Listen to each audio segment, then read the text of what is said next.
to our workplace excellence number 3.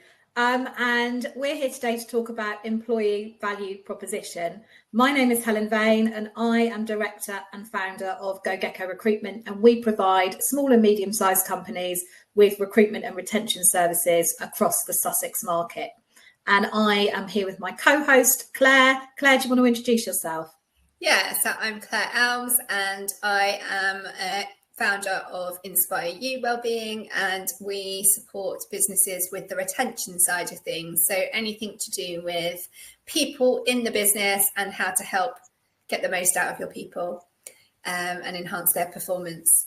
And we have a guest with us who is Belinda. So I'll leave you to introduce yourself, Belinda. Thank you. I'm a team coach and facilitator. I work predominantly with leadership teams who are trying to make an impact on culture, so trying to get the culture that their organisations need to really deliver. I'm also co-director of Fathom XP, which is an experience design consultancy, and co-author of a book on employee experience design called EX by Design, How to Create an Effective EX for Competitive Advantage. Brilliant. Thank you, Belinda. So can you talk to us, what is employee value proposition? So for me, it's a promise, but it's also it's a two-way thing. It's not a one-way street, an employee value proposition. It's really about thinking about what you are offering to the people that you want to join you and who will hopefully stay with you a really long time, but also what you want from them in return as well. So it's about and really capturing the essence of what your organisation is and the benefits that you're going to offer to people that are with you or you might want to join, and then what you're asking of them when they're actually in the workplace as well. For me, I like to think it's a bit like knitting, really. I think that with an EVP, it's easy to think it's one more additional thing, one more layer of complexity, or one more thing to have in a PowerPoint or on a poster somewhere. But for me, it's really about knitting. It's bringing together the core components of your organisation. So it should really reflect and weave together your purpose or your mission, why you exist as an organisation, your values, how you want people to show up, what you care about as a business. It should really sort of talk a little bit about the nature of the culture, so what it's like being in your organisation, and also the benefits, what you offer people who join you as well. I think you made a really good point, because I've been to one of Belinda's brilliant sessions last week, and you made a really good point about what employees look for in like sort of iceberg. So it's like on top of the iceberg. I think, what did you say? You said it was to do with hybrid working and like the kind of essence of what they get when they start working. Yeah. But actually the underneath was the most important thing. Talk to us about that bit. I will do, thank you. Yeah, so it's based on work by Hertzberg, and it really thinks about, if you think about an iceberg, there's what you see above the waterline, and then there's actually the substance, the chunkiest bit of the iceberg sits below the waterline. And what we're thinking about, often organisations focus on the above the waterline elements when it comes to creating a great employee experience. So that might be things like having a beautiful looking office, having a flash company car and a parking space. It might be the football tables, the free beer Fridays, the bean bags, and pay. So this is all kind of like the visible clues to what it's like working in an organisation. But in Hertzberg's language, we would think about those as satisfaction or hygiene factors. So yes, they're nice, and they can actually, they can absolutely help people be satisfied in their work and in their relationship with you. But they're not really the motivator factors. They're not really the stuff that gets us here, the stuff that really impacts how we feel about working in an organisation, what motivates us to do better in an organisation. And those sort of motivation factors will be things like the purpose of the organisation, the values, the culture, whether you feel appreciated and look after it. It's not the soft stuff, it's incredibly hard stuff that actually massively impacts how people show up and how they perform. But it's I think the reason to reflect on that model is the fact that if your EVP is just talking about your benefits packages and how lovely your office is, it's really not getting into the substance, into the meat of what really drives a great employee experience. And I think for me, far too much time is spent on that top level. Just to add one thing, and then we'll shut up, which is we talk about pay being above the waterline. And so that isn't to dismiss it as not important. Of course, it's hugely important, don't get me wrong. And in the cost of living crisis has never been more important, and for many reasons beyond that. but you need to pay people the right amount. And then they'll be satisfied. By paying them more and more and more doesn't make them any more satisfied, any more motivated. So that's why we think of it as in terms of being a hygiene factor. So as I say, I'm not dismissing it. It is massively important, but it's not what drives that emotional engagement that people have with their employer. It's that motivation, isn't it? And trying to get into the intrinsic motivation is what helps to create the EVP in that way. Can I ask, Belinda, so because I think it's obviously brilliant from an internal point of view, but when you're talking about attracting talent externally, how do you, because a lot of that is the you go out to market with the hygiene bit, don't you? The benefits, the pay, look at our lovely office, isn't it great? But how do you get across the essence of your employee value proposition to attract talent? I would say it's a lot of do, don't tell. Yes, you want to be able to articulate it and express it. You've got, recruitment ads and all of the stuff that will bring people to you. But every single touch point that potential new hire has with you is going to tell them a story about what it's going to be like to work for you. So that's what I mean by do, don't tell. So, the sort of recruiters that you work with and the experience that they create for your potential new hires, whether somebody gets back to them, whether somebody expects them when they turn up for an interview, their experience, whether they're treated like a human being during their interview process, what it's like on day one, whether somebody's expecting them. All of these things need to reflect and bring to life employee value proposition, because, as I say, employee value proposition is really a combination of your purpose, your values, your culture, etc., etc. So if you're saying one thing and delivering something else, you'll set up this dissonance and people will feel it from the very first interaction. I think what you said, Belinda, as well, is that you did it's not just the recruitment bit. And I think, Claire, you'll come on to talk about retention in a minute, but it's the whole cycle. That from the time you first connect with someone right the way through to offboarding, when they leave you in a good way. So it's having that whole process set in your business so that every single touch point with that employee or potential employee or ex-employee has some kind of value. Exactly that. I mean, your EVP really just expresses your intention. It's just a collection of words on a PowerPoint or post or wherever you happen to put it. It's the lived experience. It's the experience that you create for your people from that very first interaction till the moment they leave and beyond as well. If you think about alumni programs, that's where your EVP comes to life. It's about the employee experience that you're creating.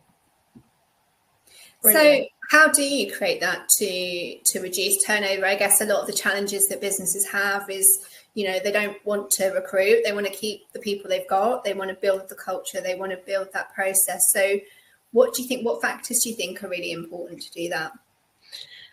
So in the book, which I've co-written with Emma Bridger, and she's done an amazing piece of work over the last 10 years looking at the core elements, what makes a great employee experience. Again, not a good employee experience, but a great employee experience.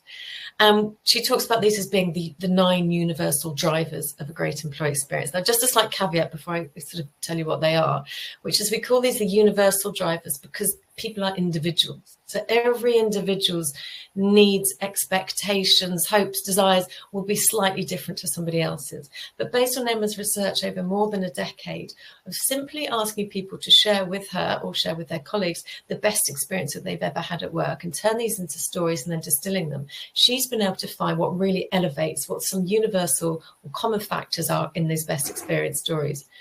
Now, there's some numbers to play with here. So she just puts those into 3 domains. So one is something to do with the nature of the organization.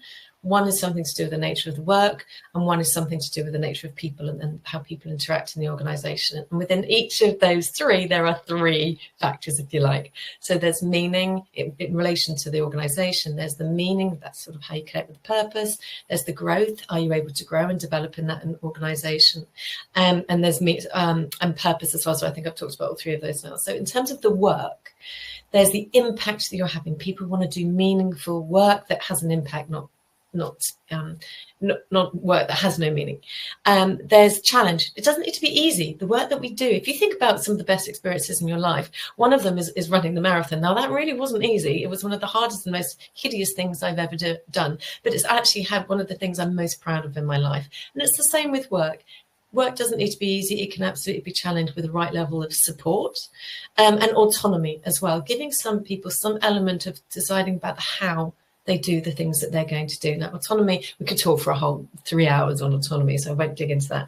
And the last element, so the people, that's to do with whether you're connected, what you feel in terms of connection to other people and to the purpose of the organisation. It's whether you feel that you belong and whether you feel that you are appreciated. Now, all of those things will show up in some dimension in values of your organisation. I would anticipate, I'd be surprised if they don't show up in some way. And all of those things should be knitted into your EVP, as well as those satisfaction elements. So, how much you're going to get paid and flexible working, all of the other things that surround that. So it's a combination of bringing those core elements together. I keep coming back to knitting. That isn't knitting, but it's joining the dots, if you like. And I think you made a really good point when we had the session last week, and you asked us all about what stories resonated with us about really, really good employee experiences. I unfortunately didn't have very, very many to share. However, the theme was about recognition. Most of the stories came from recognition, or the elevation of people. People being able to speak out, being heard, all of those kind of things. So that was really interesting, because none of those stories had any connection to money or status at all. It was all to do with how people felt about how they were treated at work. So that was really interesting to me. I mean, we're human beings, aren't we?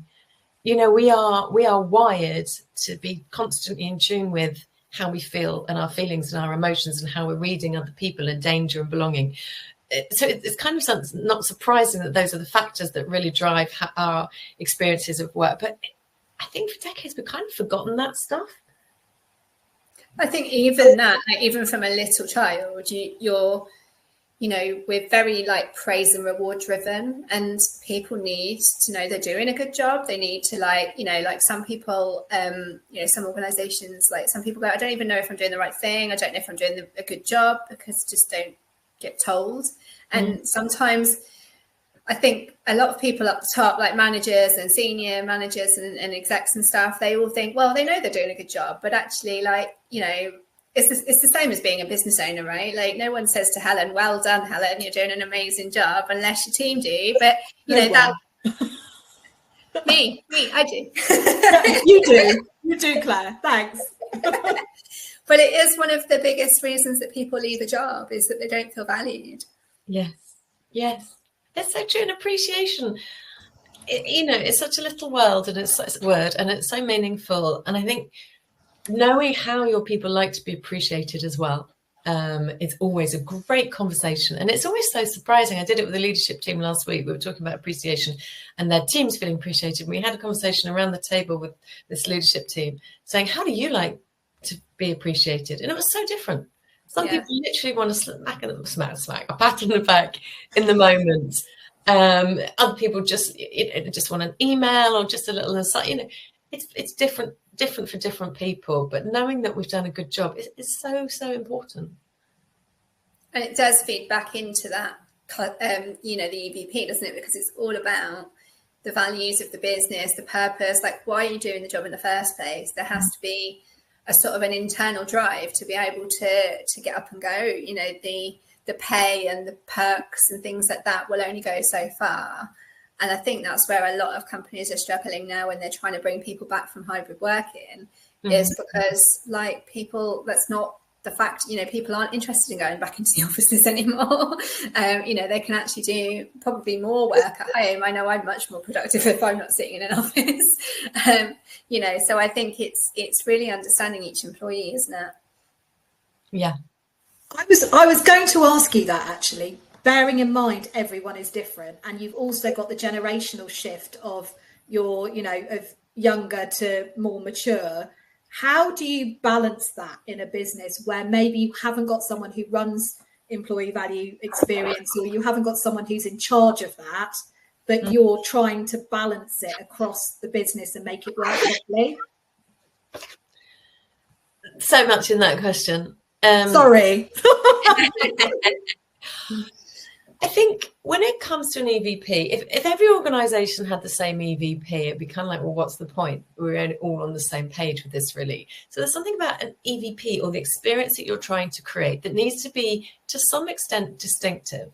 And it needs to, again, your ideal EVP or employee experience that you're trying to create is a dance between what the organisation is, what you stand for, what your brand purpose, all of that stuff is, the nature of the people that you're trying to employ, and the nature of the work. So within those three things, you're trying to find something that is distinctive and helps you stand out and makes people want to stick with you. But I think you're right that there's something slightly in tension with that distinctiveness, which is then you want to be inclusive because you've got different generations in the workplace. You've got people based in different places. You've got neurodiversity. You've got people's different expectations. You've got individual drivers and all of this stuff. So I think there's a creative challenge there to make sure that you've got an offer for people that you want to employ that is distinctive to you and resonates with them, but is also inclusive and reflects the needs of diversity within the workplace. So I do think there's something really interesting. There's no simple answer, but the beginning of the answer is to talk to people, just to keep that conversation. Don't think that you can magic up an EVP, in a boardroom somewhere and then stick it on the wall of HR and that would be job done. It's an ongoing conversation about thinking about, are we creating the experience that our people need in order to deliver at their very best? And that's always going to be an ongoing dialogue. And I guess that's indicative of the market at the moment as well, from the point of view of generational shifts in what people have expectations of. I don't know whether you see that in your clients, Claire, as well, that, I'm seeing it in my clients. We're not tied to our jobs anymore. There are boundaries around work and, work and home and all of that kind of stuff. I think there's definitely, from what I'm seeing, I think the younger generation are not prepared to put up with a lot of the stuff that some of the older ones used to put up with, in terms of it was very much you leave your home life at home and work life at work, and people are having massive things going on at home and just wouldn't discuss it at work. And I think it is much more acceptable now to say, actually, this is going on for me at home, so I'm not going to be operating 100% and I might need some flexibility around that. I think the other thing with the younger generation and older generations is that everyone's mindsets are so different. I think the younger generation bring a lot more creativity and they're very value driven. And so it does allow for a lot of this conversation to happen more naturally, because they have that kind of natural scope to think about things from a value base rather than more kind of practical based focuses that we've done before. So I think the whole world of work has completely turned on its head since COVID, hasn't it? It's a massive shift, and it's really interesting just seeing how that is playing out in legislation, in the whole way that companies are now managing themselves. It's just a completely different world, isn't it? What do you think, Belinda? I think the generational shift expectations is a really interesting one, and I know I've heard Emma, my co-author, talk about this before, about it being overplayed. The idea that, Gen Z are more purpose-driven than millennials, or it is an interesting one. And I think you expressed it really neatly. It's not that, my generation was any less purpose-driven. Our expectation was simply that wouldn't be addressed in the workplace. So it's not that the need or the desire is any different. It's just the expectation, that tolerance, if you like. And equally, if I look at my eldest son's 20 and some of his female and male friends, I would say, my experience of sexism in the workplace, and, the things that you were just accepted as normal. And now this generation in the workplace are calling it out. And I think that is so exciting. So it's not that, when I was a 23-year-old in the workplace after university, that I didn't think it wasn't acceptable. That makes sense. It's just that I feel like I had the voice to express it, and they have that voice. And I just think that's really exciting. And I think you're right. The creativity, which was, I left at the door when I worked into probably my first job. They're just embracing who they are in their whole essence. And so they're bringing that creativity into the workplace. So I think I think I was kind of with Emma on this. I think you can absolutely overplay the generational differences. But for me, it's not the inherent it's not the drivers. It's our expectations and our willingness to express that and demand it in the workplace that I think is different. And I love it. I'm up for that challenge. I also think, I don't know if you guys have seen this, but I'm also really interested in the times have changed now as well. So it's not even necessarily that it's a generational thing. It's just that, you know, with all the different bills coming in, with the legislation, with the way that we're working, I think there's a lot more millennials that are now in charge of organisations, and I think that changes the dynamic of from the boomers and people before. I think it is. It's a really interesting, like, when I've seen some research around sort of whether it's generational, whether it's like time, you know, there's lots of things that factor into that, isn't it? As well as people's personalities, because everybody's personalities are completely different. And we know a lot more about emotional intelligence. We know a lot more about things that were never mentioned, you know, like even before COVID, like when I was talking to businesses about what we do, it was like, oh yeah, we don't need anything like that. But now it's like, oh, of course we need something like that. It's just how that works within the organisation. And I think that's a massive shift in the last 5 years. Maybe that tees up, we've got some stats in the next couple of slides. Maybe that tees that up. Yeah, that tees that up, doesn't it? Yeah. Well we done. love a stat, Belinda. Throw the stats at us, Belinda. What have we got? To share with you and to share with you. So I really like this one. It kind of like makes the point. So that idea of, oh, we didn't need anything like that. It's like when I started working in employee experience, probably, I don't know, 10 years ago, something like that. The evidence that we had for the business case of why focus on employee experience was largely anecdotal. And we used to call about it as being a sticky magnet, because it helps us attract people and then keep people. But the evidence was anecdotal. What's really nice now working in this field is that there's data that proves this. Yeah. So, for instance, we know that if you have a strong EVP and you're delivering it, it's not just good having, as I say, an EVP is kind of like a bunch of words, right? It's actually the experience that you're creating. It reduces annual employee turnover. And that's massive. The cost of that is huge, isn't it? But if you put it on the flip side, what we can see is the lowest level of engagement, intent to stay, well-being and inclusion are at 6 months tenure. Now, for me, that speaks to EVP. So if you think of your EVP as just a bunch of words that you stick on a recruitment ad and then people arrive and nothing they experience makes any sense, you get huge cognitive dissonance. So you join in that sort of tide of well-being and optimism, and that honeymoon period or that positivity falls off a cliff, because everything they've been led to expect would be the case when they arrive just hasn't delivered. And so that's why you get that. Even when there's just a slight dissonance, you get this dropping off, which is why having a really joined up EVP that actually translates into the experience that people have is so important. I think quite often what happens is that, you know, you have this, it's a little bit, I call it a little bit like work dating, because you're kind of like, you have this euphoric, oh my God, I love them, they love me, it's amazing. And then they start, and then there's this like, oh, they've just got to get on with it. And you're like, well, and then the relationship dissipates, because you still want to feel special and you still want to feel that euphoria that you felt when you were the one, you got, you know, they bent over backwards to recruit you, and now you're in situ, they've forgotten about you and you're in a cupboard typing away or on the phone or whatever, thinking, why on earth did I join this organisation? So I think it's having that, like what we spoke about earlier with that recruitment, onboarding, then, you know, and it's 6 months. Now the government, I heard this morning, are bringing in this 9 months probation thing. I don't know whether that will ever fly, but because I actually think 6 months is quite long. But anyway, you know, you've got that period, which is where the honeymoon's over. You've learnt your job, you've been trained, you know what you're doing, you're cracking on with things. And if you lose people at that stage, you lose their interest, they're not as committed, because they're like, oh, well, I know how to look for another job because I only did it 6 months ago. So my CV's up to date, actually. So I can go out and, oh, that recruiter on LinkedIn's just called me for another job. You know, it's like, actually, it's a bit more attractive. Whereas if you're really bedded in at that point and you're like, but I love my manager, I'm getting so much praise, I'm feeling amazing, you won't even communicate with that person on LinkedIn looking for you to headhunt you into another role. So it's you know, lots of companies go, oh, you won't headhunt my people once you place them, and of course we don't.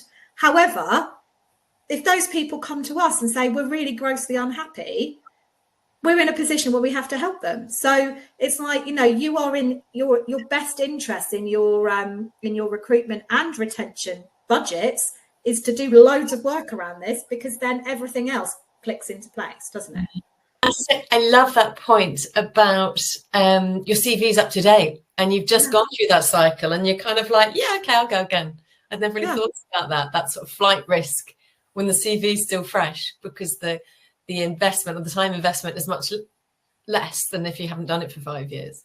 I also find that 6 months is quite long, isn't it? Like, a lot of people get that, you know, like I've worked in the hospitality industry with organizations, and their flight risk is a lot less. So, like, you know, I think it was something like 80% within 2 or 3 months in some organizations, because actually, like, it is more bank work and it is more flex and it is more able to kind of flow. So I think it depends very much on the industry that I think you're talking about, but I would say 6 months is quite a long time. Like, if somebody is a flight risk, they're likely to go a bit like dating, I guess, within the 2 or 3 month bracket, rather than hold out much longer, unless they're tied into that 6 months. But they're already going to be checking out and looking for other jobs, aren't they? Yeah. And also, I think the time spent from a management and training point of view in that initial, let's say 0 to 3 months, where you're getting someone up to speed on the company, the job, processes, how to switch on your computer, all of that kind of stuff, you know, is huge. So you're investing all this stuff here. And then if you're not dealing with how that person feels and how they're rocking up to work, and are they feeling looked after, and are they feeling that, you know, that people get them and they're being praised for the work that they do, then you've just wasted a whole heap of more than 3 months effort, in my view. It's like, that's not 3 months effort across the business. That's 3 months intense effort that costs. I mean, I've got stats on the costs of all of that, and it's huge. It's ridiculous. Yeah. And I think that goes alongside probably what myself and Belinda do when we go into organisations, is that we're supporting those managers to do regular one-to-ones, where you're not just talking about task management, you're not just talking about the day-to-day, you're talking about the other stuff, like, where do they want to get to, what do they want to do, how are they feeling, how are they settling in, but like actually caring about how they're settling in and how they're feeling and what ideas they've got, and, you know, all of that stuff, which I think does get a little bit lost when you're really busy and you're working really hard. Like, the one-to-ones are the first things that go, and it's one of the things that I have constant conversations with people about, is make sure you have consistent one-to-ones, because you get to find out so much more information about that person and what they're doing, rather than having, you know, just the like, oh, don't forget to do this, don't forget to do that, and have you done this yet, and have you done that yet? It's much more about getting to know the person, and it creates that human side of things, which I think is where that kind of EVP sits really neatly. One of the things I wanted to ask you, Belinda, is how do you create an EVP? Like, is it a concept? Is it a thing? Or is it like a strategy that you're compiling together? And how does it then differ to like a people and culture strategy? Or like, you know, how do companies get this sort of thing going if they're interested in doing it? I tend to think about an EVP almost as your employee experience vision. So it's almost setting out, as well as, you know, setting out for your employees and potential recruits and so on, you know, what it is to like to work for an organization, what you ask for in return. It is also the starting point for your people and culture strategy. So an organization that I've just worked with, we worked across the organization actually to really think. First thing we did was pull together all the data, everything that we already knew about what people liked about working in the organization, because we can always focus in on what they don't like. So we're not ignoring that, but we're really starting from a strengths-based approach. So we're looking at their engagement survey, we're looking at their new hire interviews, we're looking at their exit interviews, we're looking at their Glassdoor, to really build as much of a rounded picture as possible about what people like working there and maybe what's not going so well. We also did several. We'd just done a piece of work around values. So we'd also had real live conversations with employees across the business as well to dig into this. So not just getting the data, but to explore a little bit behind that as well. So that tied up really neatly. So we started with that discovery data. And then we worked across a lot of people from HR involved in this, understandably, but we also worked with departmental heads and representatives from different bits of the business as well, to pull this together, to knit together. What is it that this organisation, what's the brand, the purpose, the vision and strategy of this organisation that we need to consider? What is it that our people are telling us that they care about? And also what's the nature of the work as well? So that then we were able to condense down into, I think it was 4 or 5 different pillars that they were going to focus on. So that was, and then they did some clever words around, clever work around words. So that gave us the UVP, but how that actually got delivered is we then actually had a process and an audit, if you like, gap analysis. We looked at, okay, so we're offering people this, but are we really? And if there's a gap here, what do we need to put into our people and culture strategy to address it? So we went from the discovery to the articulation, and yes, it then translated into some employer branding type of work over here, so they could apply it to their website, careers pages, all of that good stuff. But then it got operationalized, if you like, through the people and culture strategy, because they did a gap analysis saying this bit's aspirational. We want to be delivering the best possible growth opportunities and mentoring in our business in this locality, but we know we're not. And therefore, we're going to make that a number 1 priority and put that into our people and culture strategy. So that's how those things knit together. I've got another slide, actually, which probably says something similar in terms of the how to. So if you're listening to this and you're thinking, oh, I don't know where to start with this, it sounds like really big and scary, and I don't have a whole HR team, it's just me. For me, you can really boil it down to know what you're good at already. So again, this strengths-based approach. So yes, you can look at your data if you have it, or you can simply talk to your people. That doesn't cost a lot of money. Think about your values. What do you care about as a business? What do you stand for? Hopefully your values are quite distinctive and unique to you rather than just a download from elsewhere. So make sure that your EVP is really reflecting that, and your organizational business goals as well. Simplify it. Don't overcomplicate this thing. It can be really simple. I think if you can express it on 1 page, then you're onto something, because then you can start to operationalize it. If it's a shopping list of stuff, that for me doesn't feel like an EVP. It feels like a shopping list of stuff. And tailor it again. Make it distinct to you, and make sure that it joins up the dots between who you are as a business, the nature of the work that people are doing, and the people that you want in your business as well. So that's the tailoring. Hopefully that simplified it a little, made it seem a little bit more accessible to people. Beautiful. Yeah, that's really, I was actually going to ask that question, because a lot of my clients are small to medium-sized companies, and I think when we first put this out as an idea to talk about, it was like, EVP, that's jargon that the big corporates use, I'm going to ignore it. So I think it's also understanding that it doesn't matter how big or small you are, you can have, it's the ingredients that make your people happy to come to work and deliver value for you.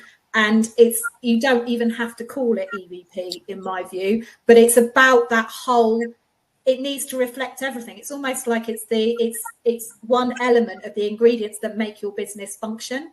Yeah. So, and how you go out to market for it, and how, it's like the DNA, it's part of the DNA of your business. So this is really helpful, because I know people will be watching thinking, how on earth do I do that? It's great that, you've got a huge team, you've got a massive HR department, you've got lots of leaders in your business who are all on the same page and able to function. But that actually can be really simple, like you've just said, which is brilliant. You can have a stab at it. I agree 100% with you. Don't use the language. It just doesn't, if it doesn't resonate, it doesn't matter. This is just about thinking what good it looks like. And you can think of it in terms of 1 side of A4, 2 columns.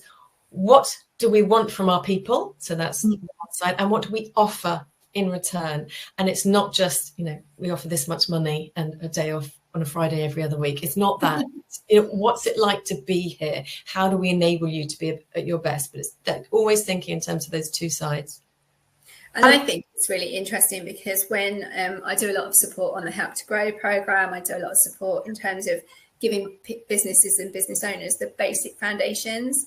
And that has really shifted in the last few years. And that is now much more values and purpose driven, and getting your vision, mission, purpose done, which I think 16 years ago when I set up my business wasn't even a thing. It was like, this is how you do your business plan, and this is what you need to focus on, and this is your financial forecasting. There was nothing about vision, mission, purpose, values in that at all. Yeah. And the amount of companies that I work with that are established businesses that, still use paper format, that still have the way that they were taught to do things because they've just been busy doing the job. And so what I often say, and I think that's where this sort of thing comes from, is the way that you manage a business and the way that you deal with a business is so different now, and it's keeping on top of all these different innovative tools and innovative ways of thinking about things. And a lot of the way that people are taught now, if you set up a business tomorrow, one of the main things that you're taught is how to create your vision, mission, purpose, and values. And that is so different to how a lot of established businesses were. So it's really interesting that people are probably doing this without realizing it. And so it's quite useful, I think, as well. Like, although don't worry about naming it, but also name it. It's like, actually, we are doing this stuff and this is important for our people. And this is why we value what we're doing. And I think it's really helpful to have that. I think, in fact, I was talking to the MD of a business of about 100 people, sort of engineering type of business this morning. And I asked him, I said, we were talking about strategy. And I said, in terms of, vision, mission, what do you have? He said, yeah, I don't have the time to sit around creating lovely statements and sentences. He said, but I'll send you my strategy and that's got our mission on it. And I'm like, that's it. Why do you exist? What you're here to do? That's what we're talking about. And I think, and it's a bit like, when people talk about employer brand, often employer brand and EVP are really one and the same thing, or they should be. It could be, you could think about an employer brand as being the creative articulation of your EVP, but they really are one and the same thing. They're not separate. I think people can often get lost in the sense that it needs to be big and creative and expensive and, have fabulous design and all these things. And of course, if you're corporate, they may well do. But it's really about knowing what you're there to do and knowing what you're asking of your people and what you're offering in return. It's as simple as that. And then with things, it'd be really interesting to find out from you what you do in terms of like how you bring in things like well-being and things like mental health within that.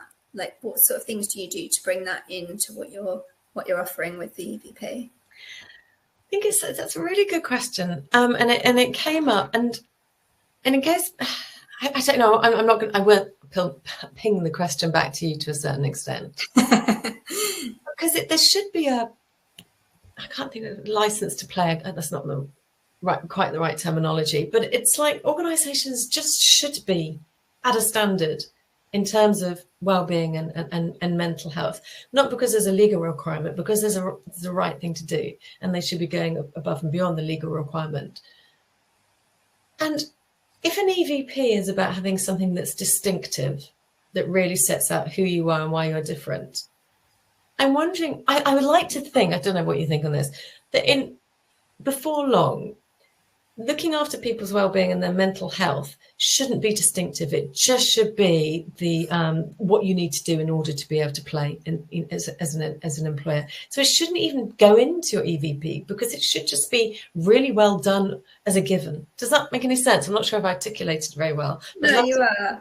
I think that's my vision, is that people do that as part of just because it's the right thing to do. But unfortunately, we work with a lot of organisations, and we hear about a lot of organisations that like the idea of it, but then do have messages pinging at 10, 11, 12, 1, 2 o'clock in the morning, that don't put it into practice. And so I think it's that bit about being authentic, isn't it, and about actually setting those parameters from the top down and making sure that people actually stick to things, because it's really good to have the idea, but if you're not implementing it and you're not putting it into practice, then it just becomes a piece of paper that shoves in a drawer that might as well, you might as well not have bothered putting time to, isn't it? So it's a really interesting one, because I think as much as I'd love to think that every business will just do that because it's the right thing to do, people don't, and people do need that framework, and they do need that guidance, and they do need that grounding and scaffolding a bit around it to make sure that it gets put into place. And so I think it sounds like what the EVP is doing for a lot of people is giving that kind of pre-scaffolding, those kind of early foundation stages, to then go into it on a deeper level, but then to keep reviewing it, because a lot of businesses, I guess, won't, will they? They'll just do it and go, right, that's that done. And so I guess coming back to Helen and the recruitment side of things is, how do you make sure that happens regularly and consistently, and that people are constantly using the EVP, and it's not just an exercise that they do and then they just leave. So I don't know what your ideas are on that, Helen. I think listening to what you guys have said, and I think also going back to the one-to-one thing, you know, we talk a lot to our clients about, you know, ingraining the values in everything that you do, but also when you're having one-to-ones, and we run one-to-ones, we do lots of onboarding as well as the recruitment side of it as well, but it's establishing that early on, and also asking, you know, what do you like about working here at the moment? What don't you like so much about working here at the moment? 2 really simple questions in those monthly reviews. Well, actually, you know, I'm not that keen on this. Okay, fine. What can we do about it? Is that a you thing or is that a company thing? So, you know, and then we support you to deal with the you thing, and then the company thing, we'll go take a look at that and we'll come back to you in a time frame. Because also what I noticed with a lot of employees who start as well, is it all starts really lovely, but as soon as they're not heard for whatever reason, even if that's, I'd like to take a day off because I need to go and pick up someone or whatever it is, it's almost like it starts chipping away at that desire to be there. And and not just to be there, because a lot of people need work, and sometimes people turn up to work and do not necessarily their best job just because they need a job, but they're not necessarily happy, and their unhappiness permeates into everything, not just their work, everyone else's work and the business. And one unhappy person can completely kibosh a business really quickly. So, and that sounds really over dramatic, but I've seen it happening. It happens. Where you're scooching along, lovely, everything's going well, and then you get one person who's super unhappy for whatever reason, outside, inside, you know, they're not feeling it in the business, they're not being looked after. And that's why the well-being thing is really important. But I think what we need to do is learn lessons from, like we've said about the younger generation and people coming through. It's like, if everyone's talking to each other, like I've learned lessons about boundaries around my own work, because I could quite easily work into the evenings, and sometimes do, but then I now go, I choose that rather than I have to. I don't have to, I just choose to, because that's easier for me, but I have no expectations of anyone else around me doing it. So it's like, you know, we can learn things from everyone around us. But I think as leaders, sometimes we go, I'm a leader, it's my way or the highway, you know, I know what I'm doing. But actually, if you're listening and properly hearing what everyone around you is talking about, you can then you know, learn a lot and then implement those things slowly over time. Yeah, I mean, just wanted to knit together two things actually, one from both of you, which is around, you know, the individual's ability to really kibosh an organization's culture and other people's experience. And Claire, you were talking about leaders. And I think something, if I were to revisit the slide, one thing that I put on here, and actually I probably didn't make it clear when I was describing the process that I've been through with the client recently, is leadership. And an EVP should, yes, HR may well lead on the bringing the pieces together to create this, but it's not owned by HR, because an EVP is only delivered if your organizational leaders are constantly championing the things that you say that you deliver. So, you know, if you've got something on the wall or something that's promised, and then you've got leaders stomping in and behaving in a particular way or sending emails, or whatever it may be, that totally negates everything that you've said about your experience. And you totally ruin the experience that people have in the organization. You need that authenticity, and you need that delivery of the EVP from the ground up. So I'd say, just like employee experience, it isn't owned by HR, it's owned by everybody in the organization, and particularly leaders. And in the process that we did, we actually built in a review process. I can't think of a better way to put it. Certain gates we put into the process of developing the EVP, when the CEO, founder of the organization, would come in and basically hear what the team had come up with, and then give his perspective on how it felt, because it was, you know, his business that he'd set up and he was still running. Because if he wasn't bought in and delivering to the letter of it, it's meaningless. So sure, all that right down. It cannot be owned by HR. It has to be owned by the leadership of the organisation. And I think you've seamlessly brought it into your next bit as well, around measuring. Like, Measuring people is always a fun conversation, isn't it? I love having conversations about how we measure people effectiveness, and all of our jobs involve people, and all of our jobs involve how you measure that to make sure that it's successful. So I know you've got some information in terms of how to measure this stuff. So like, once you're implementing it, how do you review it and measure it and know that it's working? I think it's gap analysis, isn't it? Which, if an EVP is your EX vision, it tells you what good looks like and what you're offering and what you're asking for in return. Then you're going to be looking at lots of different metrics to understand how well you are or aren't delivering against that. Now, if you're a small organisation, you're thinking, oh, God, this sounds like a nightmare. What on earth is she talking about? It can start with talking to people. Talk to people and really challenge yourself to have those open, honest, authentic conversations about, we say that it's like this working here, is it? Or if it isn't, what is it like? If you're a larger organisation, then you might want to think more creatively about the sort of data points that you have. So if you are hiring new people, what's attracting them to you? Do you do surveys at the end of your onboarding experience, or check-ins at the end of your board experience? What does your engagement survey say? Now, beware the engagement survey, because they are interesting and they are but one data point in a moment in time. They don't tell you about your experience that everybody's having. They tell you the answer to the questions that you're answering. They don't tell you why people are asking those questions. So again, talk to people about that. If you're live, they're only as good as the questions as well, aren't they? I've seen some amazing experience questions. I've also seen some really bad ones. So, gosh, absolutely. I think, when we work with organisations, if we think about what we did with the client that I was just talking about, the ongoing measurement and evaluation of, are we delivering what we say we're going to do, involves multiple data points. So it is exit interviews, new hire surveys, it's their Glassdoor, it's all of this good stuff. It's also things like customer satisfaction. So, what is the impact that your people are having on your customers as well? So there's a lot to be explored, but I wouldn't take any one single metric, and just keep that conversation going. That is really interesting. I am not the world's best at the data and the metrics, but I know how important it is. But I think I know what needs to go in. We know this stuff, don't we? But that's not my brain. My brain doesn't work like that, which is why I have people in the team that do that. Because, I couldn't think of anything worse than looking at data, because I want to see that it works and I want to see the output, but thinking about how to do it is always quite hard, I think, for some people. So that's not my bag. That's I leave that to my team.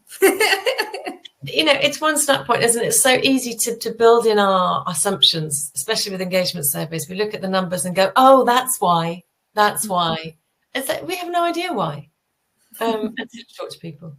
So, and their assumptions. I think the talking to people thing is really, really important. And I think that's something I was going to ask you, actually, if you could pick like 2 or 3 things for someone who's, like a leader who's never, ever even seen EVP or even knows what it is, to kind of start them off, where would you, I know you've given us the kind of 4 things to look at, but where in your view would you start them at ground zero?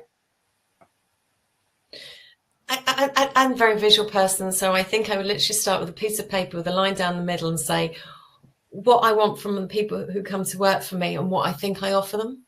Yeah. And then go and talk to people, go and talk to 2, 3, 4, how many people you're employing, to find out if you're on the right page or not. Brilliant. That's nice and simple, isn't it? Anyone could do that like today. And that's not a big thing, because I think a lot of people see this and go, okay, now I've got to add that to my list, and then they're not going to do anything with it. And we know what that's like. I get it.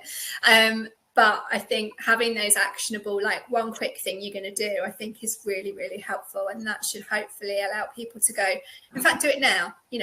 Take a bit of paper and a pen and just do it now, because I know if you put it on your to-do list, you won't do it. So it's a 2-minute task, right? Isn't it? Those are the things that we say to do. If it takes less than 2 minutes, just do it. And it is something that you can do within 2 minutes, is like exactly what you said, and just get that, the conversations will come naturally anyway, because you're talking to people, but if it's on your mind, you're going to be starting to think about it, aren't you? And it's a sort of coaching task, isn't it? It's like, how committed are you to doing this out of 10? Okay, when are you going to do it? I'll do it now.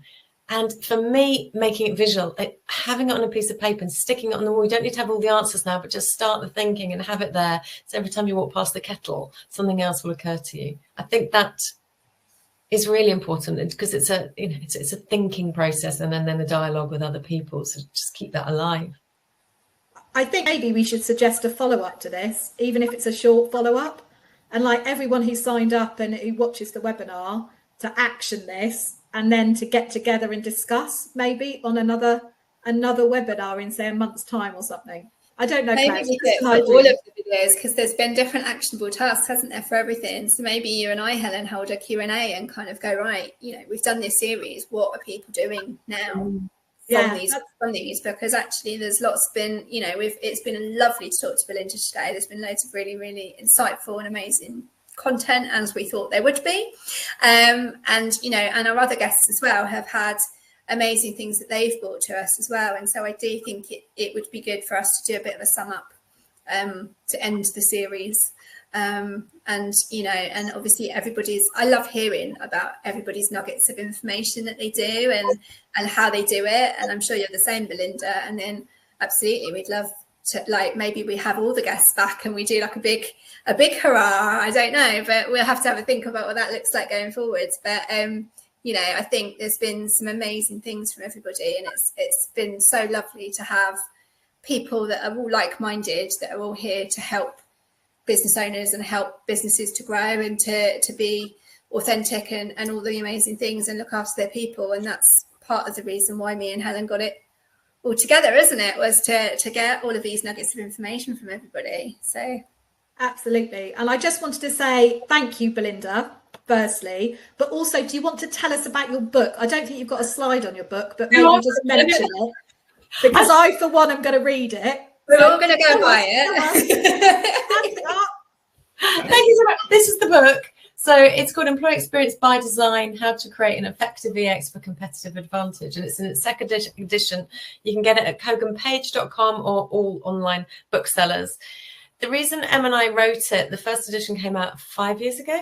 The reason we wrote it was that there were 2 or 3 books in the market on employee experience at the time, but they were really focused on large organizations employing knowledge-based workers in, at the time, glitzy offices in central business districts around the world.